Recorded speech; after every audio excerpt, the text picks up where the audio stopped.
नमस्कार दोस्तों, जैसा कि आप सभी को पता है बीपीएससी शिक्षक भर्ती परीक्षा का नोटिफिकेशन जारी कर दिया गया है और इस बार वैकेंसी 1,70,000 के करीब है। तो ये आप लोगों के लिए एक सुनहरा अवसर है बिहार में सरकारी शिक्षक बनने का। यह वीडियो रसायन विज्ञान के परमाणु संरचना का पहला भाग है। इस वीडियो में हम पूरे चैप्टर को एमसीक्यू प्रश्नों के तौर पर देखेंगे जो कि एनसीईआरटी और एससीईआरटी बेस्ड है। तो चलिए शुरू करते हैं। हमारा आज का चैप्टर है परमाणु संरचना। तो सबसे पहले हम ये जानेंगे कि परमाणु क्या होता है। परमाणु सबसे छोटा कण या भाग होता है जिसमें किसी पदार्थ को विभाजित किया जा सके, और ये सबसे छोटा कण या भाग उस पदार्थ के सारे गुण धर्म को दिखलाएगा। परमाणु शब्द का प्रतिपादन डेमोक्रिटस ने किया था। लेकिन एक चीज मैं आपके साथ और शेयर करना चाहूंगा। हमारे भारत के एक महर्षि थे, महर्षि कणद, जिन्होंने अभी से 2000 साल पहले ही बता दिया था कि सारे पदार्थ एक सबसे छोटे कण के बने होते हैं जिसे परमाणु कहते हैं। लेकिन इसका किसी भी तरह का प्रूफ नहीं मिल पाया और हमने इससे इंटरनेशनल सोसाइटी में प्रूफ नहीं कर पाया, इसलिए इनका नाम को उतना दर्जा नहीं दिया गया जितना दर्जा डेमोक्रिटस के नाम को दिया गया। तो जैसा कि आप स्क्रीन पर देख सकते हैं, महर्षि कणाद की पिक्चर मैंने आपके साथ शेयर किया है जो कि आपको जानना चाहिए। परमाणु को आगे हम 3 सब एटॉमिक पार्टों में बांटते हैं, इलेक्ट्रॉन, न्यूट्रॉन और प्रोटॉन। तो इसी के साथ हमारा पहला क्वेश्चन आता है, परमाणु अभाज्य है यह निम्नलिखित में से किसने प्रस्तावित किया था? तो इसका सही आंसर होगा दोस्तों डाल्टन।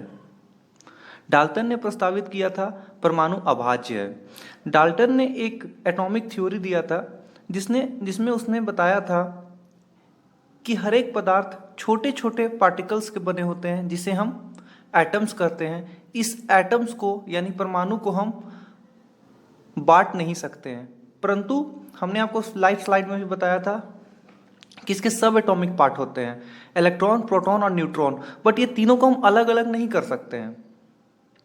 आगे ये जो परमाणु होते हैं इसे हम डिस्ट्रॉय नहीं कर सकते हैं, ना तो हम क्रिएट कर सकते हैं। अलग अलग पदार्थ के परमाणु का गुणधर्म अलग अलग होगा। इसी के साथ हमारा दूसरा क्वेश्चन आता है। ये तो वही क्वेश्चन है जो मैंने लास्ट स्लाइड में आपके साथ चर्चा किया था, यानी कि एटॉमिक सिद्धांत, एटॉमिक थ्योरी किसने प्रस्तावित किया था? तो इसका भी आंसर हो जाएगा डाल्टन ने। हमने आपको लास्ट स्लाइड में ही बताया था कि परमाणु के सिद्धांत दिए थे डाल्टन ने। अब इसी के साथ हमारा अगला क्वेश्चन आता है कि परमाणु संरचना का मॉडल किसने विकसित किया था?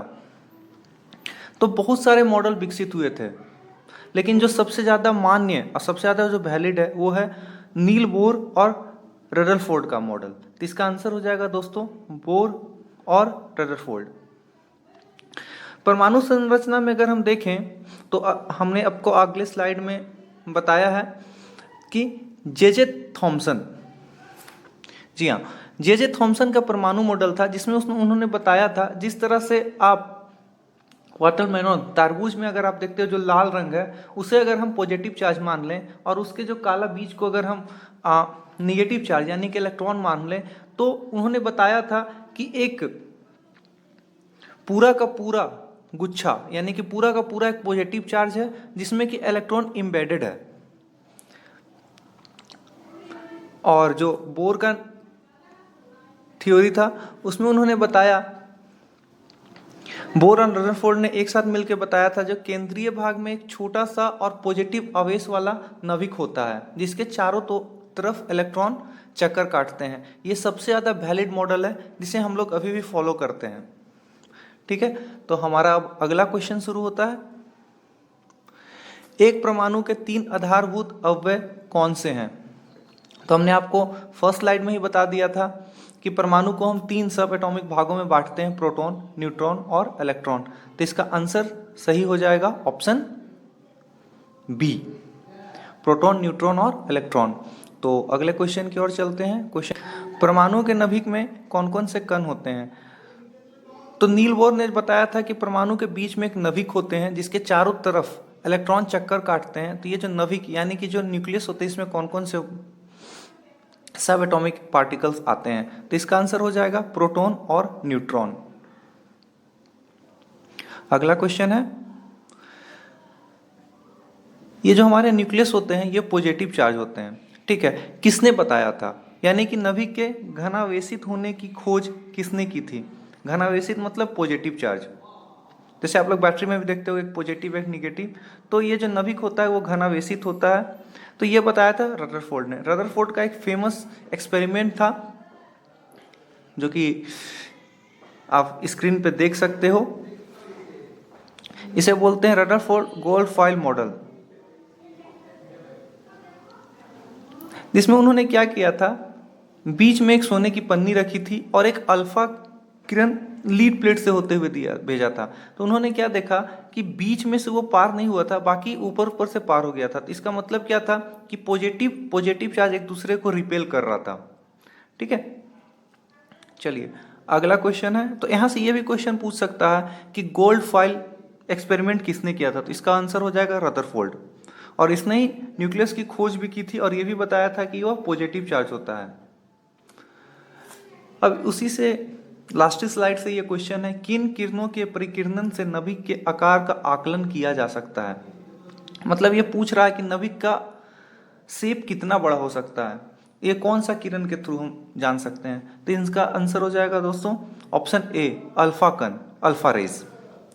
अगला क्वेश्चन है, परमाणु के मूल कण समान संख्या में स्थित होते हैं। यानी कि ये पूछ रहा है कि परमाणु के 3 जो कण होते हैं जिसमें से कौन कौन सामान्य होते हैं, कि अगर एक इलेक्ट्रॉन होगा तो एक प्रोटॉन भी होगा, एक न्यूट्रॉन भी होगा, यानी कि दोनों इक्वल होगा।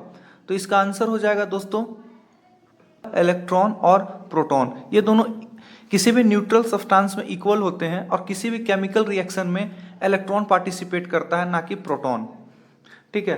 तो इसका आंसर हो जाएगा दोस्तों इलेक्ट्रॉन और प्रोटॉन, बी।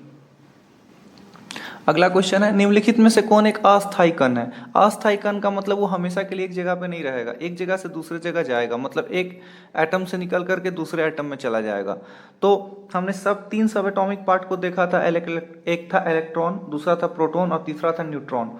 तो न्यूट्रॉन और प्रोटॉन किसी भी केमिकल रिएक्शन में भाग नहीं लेते हैं। केमिकल रिएक्शन में कौन भाग लेगा? इलेक्ट्रॉन भाग लेगा, ठीक है। तो यहाँ पे किसका आंसर हो जाएगा? Option A, electron. अगला क्वेश्चन देखते हैं, निम्नलिखित में से कौन एक आवेश रहित कण है? यानी कि किसमें किसी भी तरह का चार्ज नहीं होता है। इलेक्ट्रॉन निगेटिव चार्ज होता है, प्रोटॉन पॉजिटिव चार्ज होता है, न्यूट्रॉन पे किसी भी तरह का कोई चार्ज नहीं होता है। तो इसका आंसर हो जाएगा ऑप्शन सी, न्यूट्रॉन। अगला क्वेश्चन है, इलेक्ट्रॉन की खोज किसने किया था? इसका आंसर होगा जे थॉमसन। जे थॉमसन ने 1897 में इलेक्ट्रॉन की खोज की थी और उन्होंने बताया था यह निगेटिव चार्ज का होता है। इसी पे से एक अगला क्वेश्चन है, ये जो इलेक्ट्रॉन की खोज जे थॉमसन ने की थी 1897 में, इस पे जो चार्ज होता है वो कितना होता है, यानी कि उस पे आवेश कितना होता है? तो इसका आंसर है -1.6 इंटू 10⁻⁻19 कूलम। किसी भी चार्ज का ऐसा यूनिट कूलम होता है, ठीक है। ये भी क्वेश्चन पूछ सकता है, एनसीईआरटी में दिया हुआ है। अगला क्वेश्चन है, प्रोटॉन की खोज किसने की थी? जिस तरह से इलेक्ट्रॉन की खोज जे थॉमसन ने की थी, उसी तरह प्रोटॉन की खोज यानी कि पॉजिटिव सब एटॉमिक पार्टिकल, इसकी खोज की थी ऑप्शन ए, गोल्डस्टीन ने। गोल्डस्टीन ने सबसे पहले यह बताया था कि एटम्स में एक पॉजिटिव पार्टिकल्स होता है जिसे हम प्रोटॉन कहते हैं। अगला क्वेश्चन है कि प्रोटॉन पे जो आवेश होता है ये किसके बराबर होता है? इलेक्ट्रॉन के बराबर, अल्फा रेस के बराबर, न्यूट्रॉन के बराबर या पॉजिट्रॉन के बराबर? तो इसका आंसर हो जाएगा इलेक्ट्रॉन के बराबर। इलेक्ट्रॉन पे जितना चार्ज होगा उतना ही चार्ज प्रोटॉन पे होगा, बस एक निगेटिव में होगा और एक पॉजिटिव में होगा। तो इलेक्ट्रॉन पे जो चार्ज होगा वो माइनस में होगा और प्रोटॉन पे जो चार्ज होगा वो प्लस में होगा। अगला क्वेश्चन हम देखते हैं, प्रोटॉनों की संख्या क्या है? हाँ, ये क्वेश्चन पूछ रहा है कि ऋणावेशित परमाणु में प्रोटॉन की संख्या क्या है। यानी कि कोई एक एटम है जिसपे कि ओवरऑल चार्ज, एटम पे नॉर्मली न्यूट्रल चार्ज होता है क्योंकि उसमें इक्वल प्रोटॉन और इक्वल न्यूट्रॉन होता है, बट केमिकल रिएक्शन में जैसे कि अगर आप देखोगे कि धातु क्या करते हैं, जब वो केमिकल रिएक्शन में भाग लेते हैं तो अपने इलेक्ट्रॉन को दूसरे में दे देते हैं, तो वो निगेटिव चार्ज हो जाते हैं। जब दूसरे निगेटिव में दे देते हैं तो वो पॉजिटिव चार्ज हो जाते हैं, और जो गेन करता है, जो रिसीव करता है नॉन मेटल, वो निगेटिव चार्ज हो जाता है। तो यहाँ पे पूछ रहा है, तो ऑप्शन ए हम देखते हैं, तत्व के परमाणु क्रमांक के अधिक होगा। तत्व का जो परमाणु क्रमांक होता है वो किसके बराबर होगा? वो होता है उसके प्रोटॉन के बराबर, और प्रोटॉन और इलेक्ट्रॉन इक्वल है। कोई भी परमाणु निगेटिव कब होगा? जब उस पर प्रोटॉन से ज्यादा इलेक्ट्रॉन हो जाएगा, ठीक है, जब वो निगेटिव चार्ज गेन करेगा। तो यहाँ पे आंसर हो जाएगा निगेटिव होगा, तो आंसर होना चाहिए ऑप्शन बी, तत्व के परमाणु क्रमांक से कम, क्योंकि यहाँ पे प्रोटॉन की संख्या कम हो जाएगी, इलेक्ट्रॉन की संख्या ज्यादा हो जाएगी। तो यहाँ पे ऑप्शन बी हो जाएगा। तो यहाँ पे इन्होंने गलत बोल्ड कर दिया है, ठीक है, इसका ऑप्शन बी होगा। ठीक है, चलिए अगला क्वेश्चन देखते हैं। न्यूट्रॉन के पता लगाने वाले वैज्ञानिक का नाम क्या है? तो इसका आंसर हो जाएगा चैडविक। चैडविक ने सन 1932 में एक पार्टिकल खोजा था न्यूक्लियस के अंदर, जिसमें उन्होंने उसका नाम दिया था न्यूट्रॉन, और बताया था ये इस पे किसी भी तरह का कोई चार्ज नहीं होता है। अगला क्वेश्चन देखते हैं। निम्नलिखित में से किस परमाणु के नाभिक में न्यूट्रॉन नहीं होते? देखिए, जितने भी परमाणु होंगे सब में इलेक्ट्रॉन, प्रोटॉन, न्यूट्रॉन होगा, बट एक एक्सेप्शन है। ये एक्सेप्शन क्या होगा? Option A lithium, option B hydrogen, option C titanium, option D helium. तो इसका सही आंसर है दोस्तों हाइड्रोजन। हाइड्रोजन में न्यूट्रॉन नहीं होता है, ठीक है, उसमें प्रोटॉन और इलेक्ट्रॉन होता है। बाकी सारे में, हाइड्रोजन को छोड़ के जितने भी तत्व हैं सब में आपको न्यूट्रॉन मिलेगा। परमाणु के नाभिक का आकार क्या होता है? तो परमाणु के नाभिक का आकार होता है 10⁻⁻15 मीटर, ऑप्शन डी। द्रव्यमान संख्या किसका योग है, यानी कि मास नंबर? देखिए दोस्तों, दो क्वेश्चन यहाँ पे आता है, एक एटॉमिक नंबर क्या होता है और एक मास नंबर क्या होता है, या एटॉमिक मास क्या होता है, जिसे हम हिंदी में द्रव्यमान संख्या भी कहते हैं। तो द्रव्यमान संख्या में आप न्यूट्रॉन और प्रोटॉन का जो सम होगा, ठीक है, दोनों का जो योग होगा, वो आपका आंसर हो जाएगा द्रव्यमान संख्या। तो यहां से क्वेश्चन पूछ लेगा अणु क्रमांक क्या होगा, ठीक है, एटॉमिक नंबर, ठीक है। तो एटॉमिक नंबर होता है प्रोटॉन की संख्या। अच्छा, यहाँ पे तो हमने आपको पहले स्लाइड में ही बताया था कि इलेक्ट्रॉन और प्रोटॉन इक्वल होता है दोनों का नंबर, तो हम इलेक्ट्रॉन की संख्या क्यों नहीं कह सकते हैं?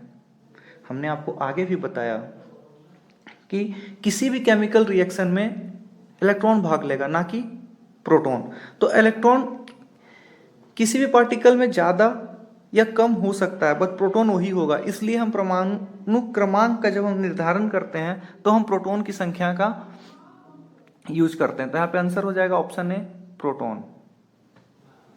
अगला क्वेश्चन कुछ इनडायरेक्ट क्वेश्चन पूछ सकता है, जैसे कि ये क्वेश्चन जो कि इसका आंसर आपको कमेंट सेक्शन में मिलेगा। एक तत्व में इलेक्ट्रॉन और न्यूट्रॉन की संख्या क्रमशः 18 और 20 है, तो इस तत्व का द्रव्यमान क्या होगा? इसका मैं आपको हिंट देता हूँ। द्रव्यमान का भी मैंने बताया था, द्रव्यमान किसका सम के बराबर होता है, किसके योग के बराबर होता है? न्यूट्रॉन और प्रोटॉन के योग के बराबर होता है, ठीक है। हमने आपको यह भी बताया था कि किसी भी तत्व में, किसी भी तत्व जो कि न्यूट्रल होगा, उसमें इलेक्ट्रॉन की संख्या प्रोटॉन की संख्या बराबर होगी। तब आप यहाँ पे से निकाल सकते हैं electron is equal to proton, और न्यूट्रॉन का संख्या दिया हुआ है, द्रव्यमान संख्या आपको पता है, न्यूट्रॉन प्लस प्रोटॉन, ठीक है। तो इसका आंसर आप कमेंट सेक्शन में करें। और इसी तरह का और क्वेश्चन, चूंकि ये बेसिक, इसमें अगर आप देखोगे तो नॉर्मल हमने बेसिक्स क्वेश्चंस को कवर किया था। अगले क्वेश्चन में हम थोड़ा सा बेसिक से एक लेवल ऊपर की तरफ जाएंगे, ठीक है। और तो अगला पार्ट काफी जल्द आने वाला है, और प्लेलिस्ट में अपलोड हो सके, जब तक मैं रिकॉर्ड कर रहा हूँ हो सके अपलोड कर ही दिया गया होगा, क्योंकि मैंने सेकेंड पार्ट भी रिकॉर्ड कर ही दिया है। तो आप इस चैनल को लाइक कर लो, सब्सक्राइब कर लो, क्योंकि इस चैनल पे आपको पूरा का पूरा बीपीएससी टीचर का एक प्लेलिस्ट मिलेगा, जिसमें कि आप देख सकते हो, ठीक है, और अपनी एग्जाम की तैयारी को एक अलग लेवल पर ले जा सकते हो। आप और क्या कर सकते हो, क्वेश्चन को आप 2x स्पीड पे देखो, बार बार क्वेश्चन प्रैक्टिस करो। तब तक के लिए धन्यवाद।